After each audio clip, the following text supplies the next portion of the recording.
Assalamualaikum warahmatullahi wabarakatuh. Kali ini saya mau melanjutkan kajian waktu itu ya. Waktu itu kita belajar apa yo? Otak. Bedanya otak laki-laki sama perempuan ya. Masih ingat pelajaran lalu ya? Ayo, masih yang paling harus diingat itu paling gampang. Laki-laki berapa per hari? Jumlah komunikasinya mulai dari kata-kata ya. Oh iya ya. Perempuan 20.000 ya. Ini yang perlu diingat ya. Siapa punya anak laki-laki pada sekarang ini? Nah ya, ingat waktu masih kecil sampai nanti umur 18 tahun, otak mananya yang berkembang duluan kalau laki-laki? Kanan. Kanan otak kayak apa, Bu? Betul, itu aja yang diingat. Otak santai, rileks, main, asik-asik aja ya. Sampai usia 18 tahun, barulah nanti di atas 18 tahun, otak kirinya sama dengan otak kanannya. Dimana otak kiri itu otak analisa, otak memikirkan ya, otak menghitung. Jadi yang punya anak laki-laki masih SD, SMP, sabar sampai mahasiswa ya. Ini yang harus diingat ya, Kalau perempuan jelas anak perempuan kiri kanannya berkembang bersamaan, tapi kanannya perempuan kalah dengan kanannya laki-laki. Ini harus saya ulang-ulang terus. Bukan buat ibu sebetulnya, buat saya. Kenapa Allah ciptakan laki-laki kanannya duluan yang mendominasi? Karena laki-laki adalah makhluk yang harus kreatif, harus punya apa istilahnya ya, ide banyak. Karena kanan tuh ide ya, ide, kemudian hikmah di kanan, hikmah ya. Anak laki-laki kita, Bu, waktu itu saya sudah pernah sampaikan, kalau kita sedih, dia tahu ibunya sedih, tapi nggak perlu tahu kenapa ibunya sedih. Ingat ya, nggak perlu tahu. Pokoknya ibu sedih lah, udahlah. Ya, aku jagain ibu sudah, beres. Nggak perlu lagi dia tahu. Kamu mau tahu nggak? Sebetulnya ibu nggak perlu. Yang begitu, yang kepo kayak gitu tuh anak perempuan. Ibu-ibu ceritain dong dari awal kan? Nah, ini yang perlu kita pahami ya. Iya. Ada satu lagi tuh yang paling harus diingat. Corpus callosum, otak di bagian tengah yang menghubungkan otak kiri dan kanan. Yang lebih tipis anatominya otak yang lebih tipis, ayo. Corpus callosumnya laki apa perempuan? Lah, siapa tuh yang langsung hafal? Laki-laki. Sehingga karena otaknya lebih tipis, kiri kerja sendiri. Coba minta otak yang kiri kerja sendiri, kanan kerja sendiri.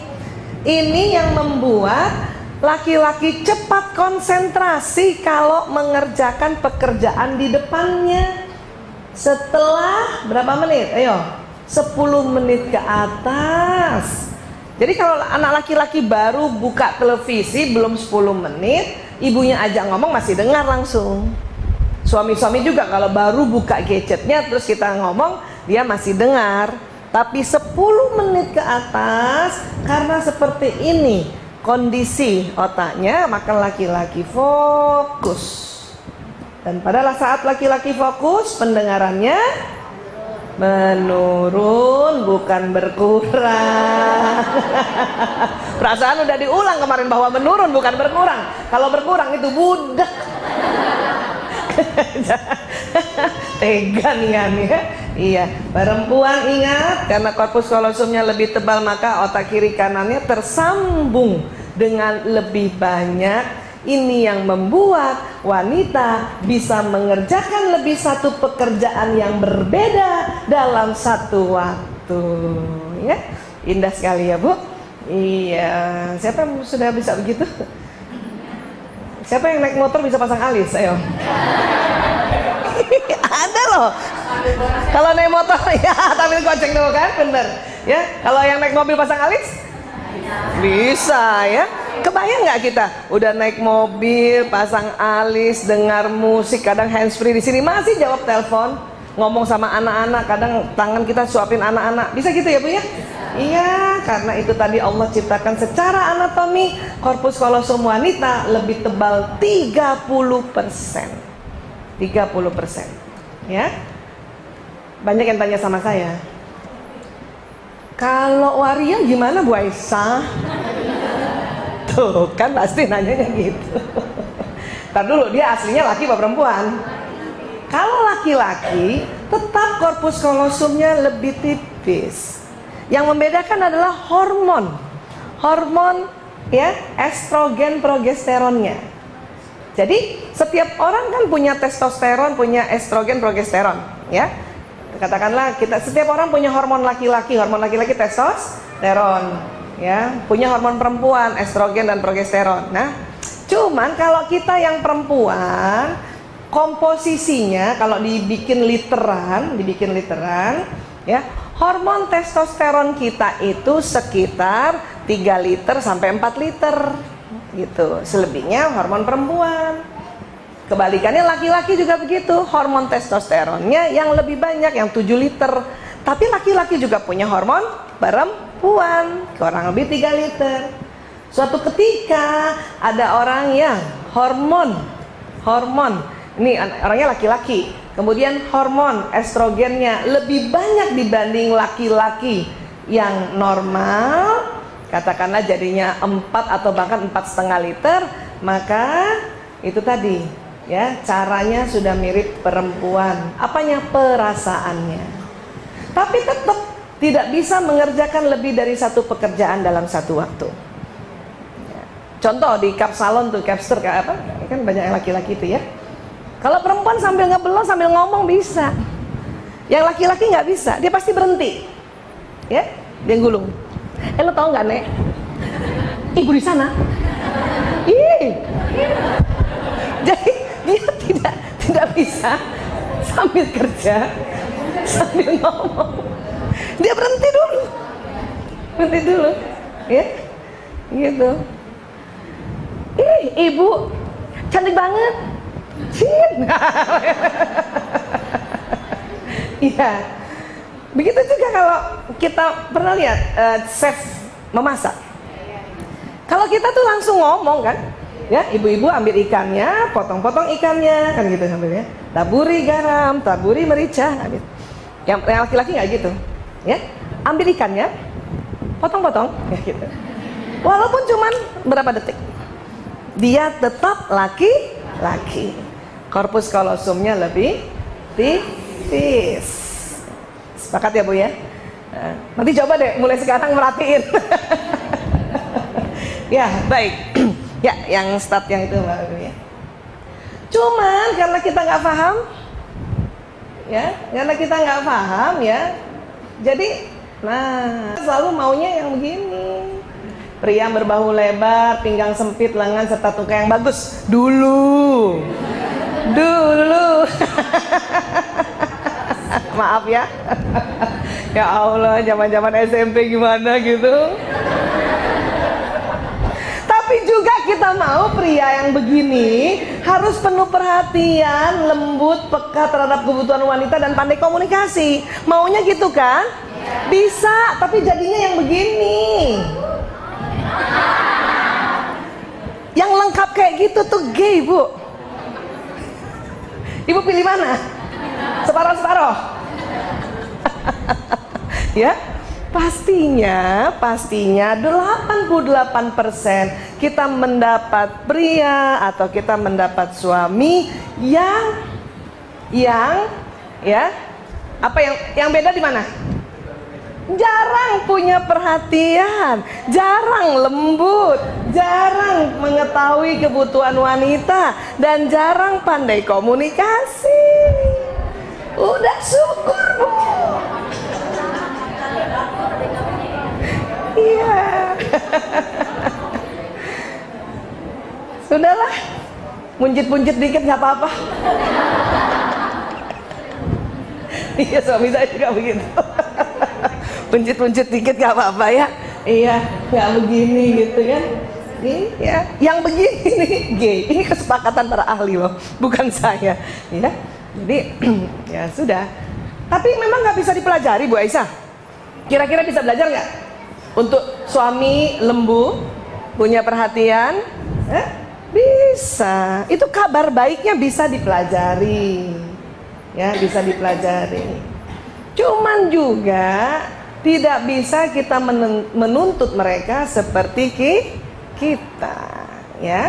Yuk kita lihat lagi, ya. Wanita kalau lagi kesel, lagi marah, itu susah berterus terang, Bu, ya nggak? Waktu itu pernah saya cerita juga kan, Mama marah ya, apa jawabnya, Bu? Nah tuh sama tuh. Coba kita kumpul semua wanita di dunia, ya, mau dia dokter, profesor, ya, psikolog, psikiater, apapun lah ya, yang katanya pandai-pandai memanage emosi, tetap Mama marah ya? Enggak. Selalu memalingkan wajah, tidak bisa bilang iya. Tapi inilah cantiknya wanita. Mama marah ya? Enggak. Tapi udah kemana-mana mukanya. Daripada punya istri yang terlalu open, Mama marah ya? Iya, mau apa? Coba 3 bulan begitu sama suami, Bu. Maaf ya. Kita yang salah dah tuh. Iya. Tapi pria berterus terang kalau kesel. Ayah marah ya? Iya. Waktu dia bilang iya, kita yang kaget. Ya. Perempuan harus ditanya berapa kali? 3 kali minimal. Pertanyaan pertama pasti bilang enggak. Pertanyaan kedua juga bilang enggak. Mama marah ya? Enggak. Dia tuh, kita berharap ditanya lagi 5 menit kemudian.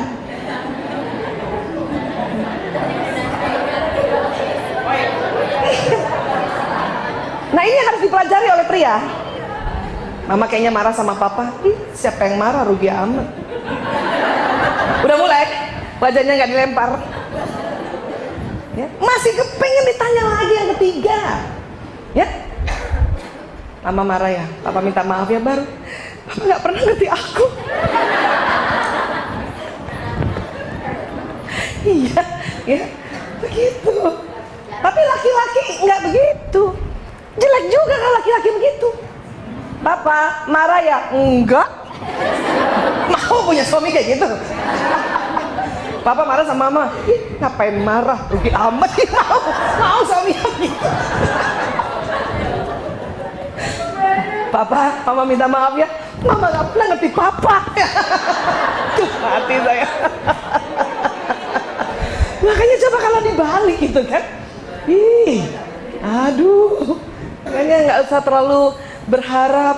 Aku ingin kau yang sangat lembut, Papa. Ini nggak usah deh, ya.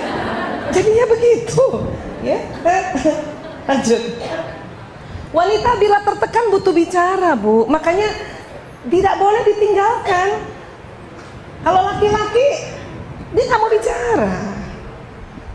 Banyak laki-laki menganggap otak perempuan begitu.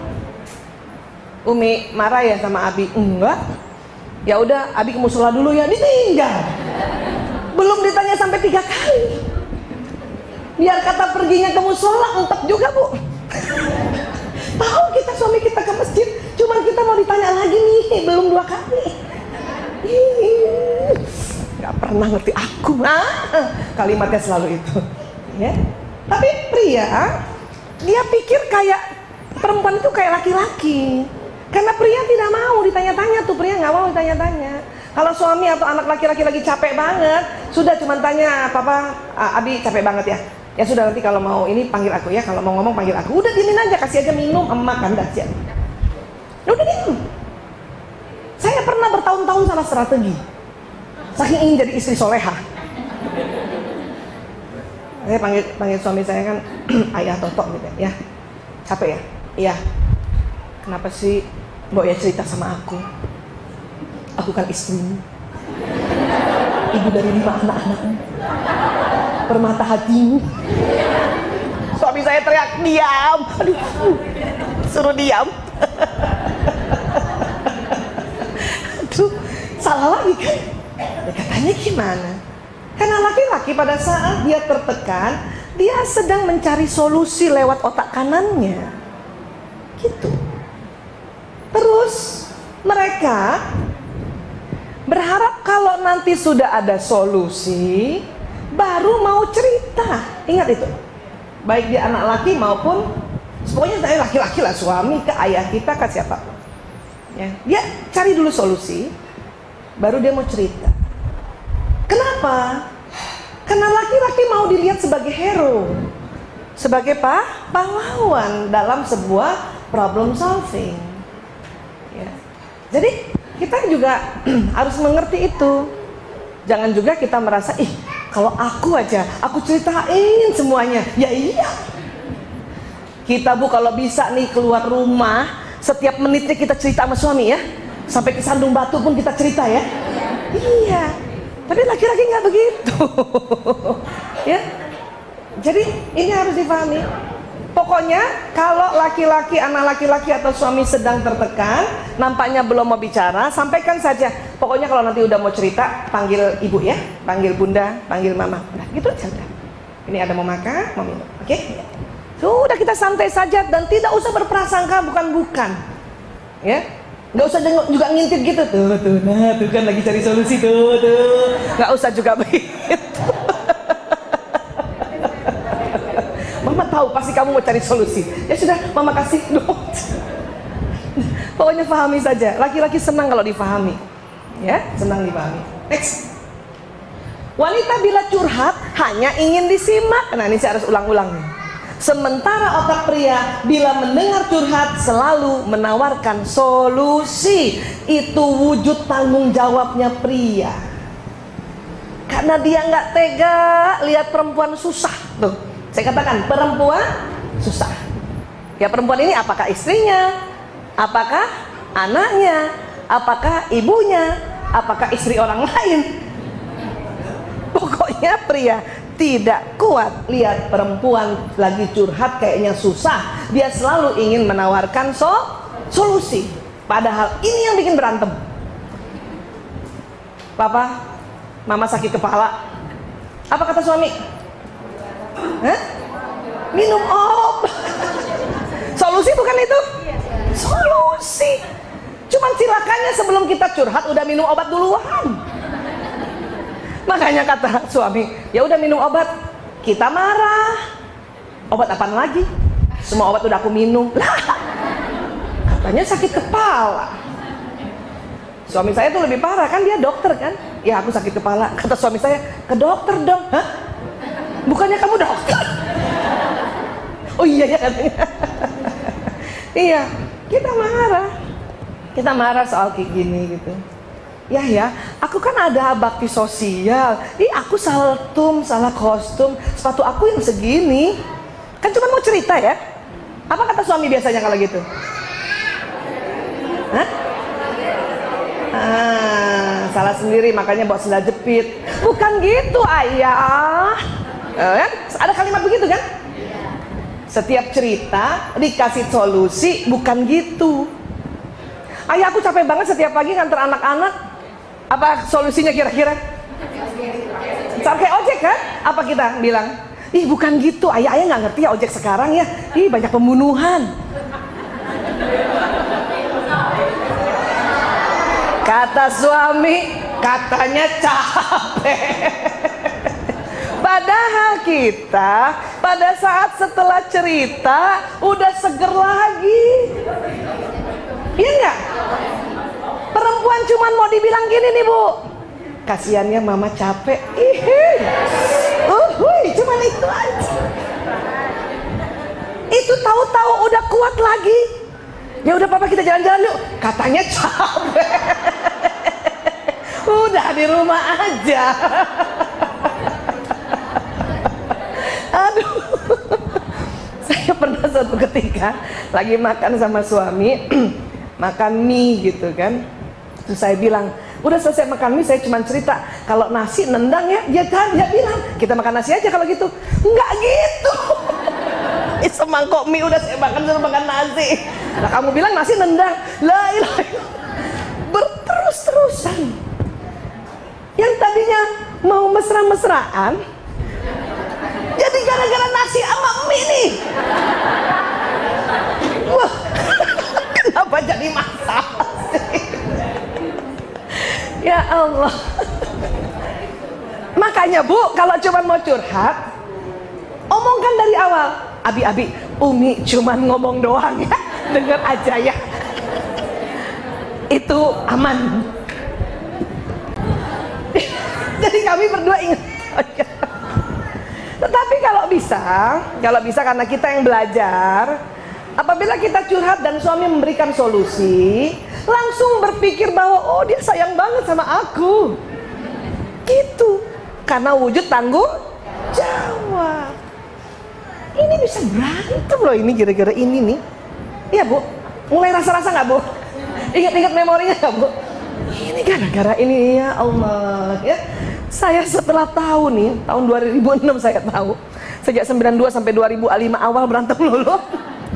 2006 pertengahan saya tahu, saya ketawa setengah mati. Masya Allah.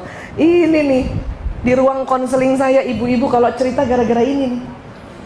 Dia nggak pernah mau ngerti Bu Aisyah. Saya ngomong gini, dia ngomong gini, dia ngomong gini. Karena terjadi sebuah ya misunderstand ya kan gitu. Next lagi. Wanita berbicara senang kontak mata karena memang matanya secara anatomi karena korpus kolosumnya tebal dia kuat ngomong tatap-tatapan. Laki-laki tidak bisa. Ya, waktu itu saya udah cerita ya. Laki antar laki aja ngomongnya pinggir samping-sampingan Bu. Tapi ya ganteng lah. Coba kebayang kalau laki-laki berhadapan-hadapan dengan laki-laki lagi meeting. Kamu tahu nggak program kita apa? Kebayang nggak laki sama laki gitu. Ya.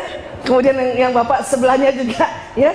Begini Pak, saya sudah menyusun untuk 2016. Tatap-tatapan aja gitu. Nggak bagus memang. Laki-laki selalu dengan makanya laki-laki selalu pakai gaya. Pakai gaya dia, entah menulis, entah ya, entah menulis. Kalau perempuan memang selalu ingin ditatap, Saya pernah punya cerita gini. Ibu mertua saya ini sharing saja lucu tapi ini fitrah sebetulnya. Ibu mertua saya, ya, dia tahu sekretaris suaminya perempuan masih muda, ya. Dia bisik sama sekretarisnya gini. Kalau bapak rapat, kamu liatin terus matanya. Ngerti maknanya? Jadinya apa? Suaminya nggak liatin dia. Jadi kalau laki-laki diliatin terus sama kita diliatin, dia nggak tahan lihat kita, nggak tahan. Tapi justru kalau kita nggak liatin dia liatin kita, gitu. Jadi bijak sekali ya. Mau begitu Ibu? Benar. Karena kan kerja mereka tidak ada tabir ya. Sekarang kan kita bisa memilih ya.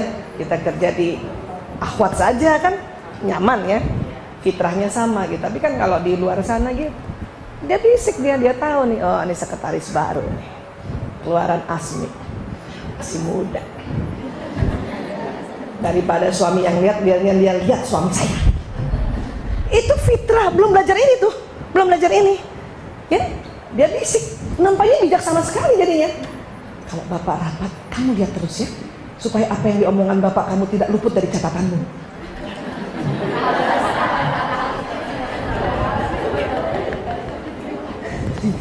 Ya, sekretarisnya.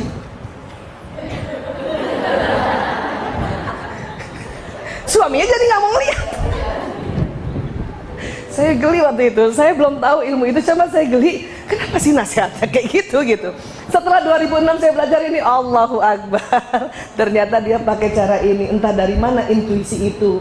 Karena kan ini udah sejak Nabi Adam dan Siti Hawa ini. Ini kan anatomi otak pria dan wanita, ya kan gini ya. Siapa yang masih ngomong sama anak laki-lakinya dan harus tatap mata? Ayo, sudah enggak kan? Sudah nggak marahin ya? Ya, enggak ya? Saya lihat Bunda, ya Bun. Siapa yang masih giniin anak lakinya supaya lihat dia? Masih keliru Bu, keliru. Gak usah, kasihan anak laki-laki. Kalau perempuan nggak susah disuruh, pasti dia akan melihat. Dan kita sering comparing. Coba lihat tuh, kayak adik kamu tuh yang perempuan, kalau ngomong sama bunda dia selalu lihat wajah bunda. Kamu kemana-mana matanya, jelalatan, makanya ada kalimat itu. Padahal bukan begitu. Anak laki juga sebenarnya nggak tahu kenapa dia begitu. Dia nggak tahu, kan dia belum tahu kalau otaknya tipis kan.